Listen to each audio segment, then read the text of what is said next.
যারা ইসলামকে মাটির নিচে গেড়ে ফেলতে চায় ওরা জানে না ইসলামের ধর্ম কি।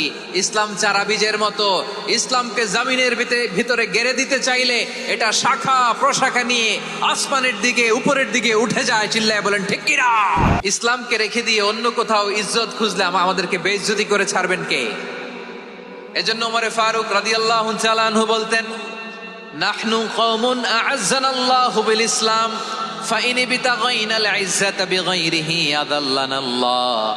আমরা এমন জাতি যে জাতিকে আল্লাহ তাআলা ইসলামের মাধ্যমে সম্মানিত করেছেন। ইসলাম ছাড়া অন্য কোথাও যদি আমরা সম্মান খুঁজি আমাদেরকে বেইজ্জত করবেন কে? আমাদের সম্মান ইসলামে।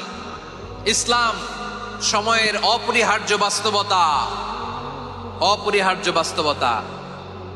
স্যামুয়েল হ্যান্টিংটন একটা বই লিখে গোটা বিশ্ব কাঁপিয়েছেন, দ্য ক্ল্যাশেস অফ সিভিলাইজেশন, সভ্যতার সংঘাত।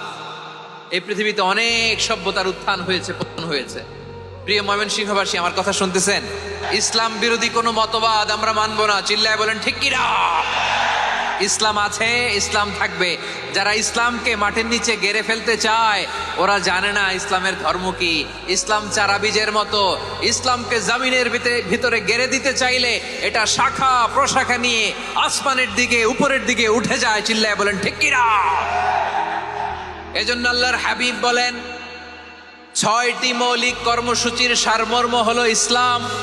আওয়াজ করে বলেন তো কয়টি? হাদিসে জিবরিলে সাইয়েদনা জিবরিল আলাইহিস সালাম বিশ্বনবীকে বললেন, ও নবী আপনি বলেন তো ইসলাম কি? ইয়া মুহাম্মদ আখবিরনি আনিল ইসলাম। ইসলাম কারে বলে আপনি বলেন।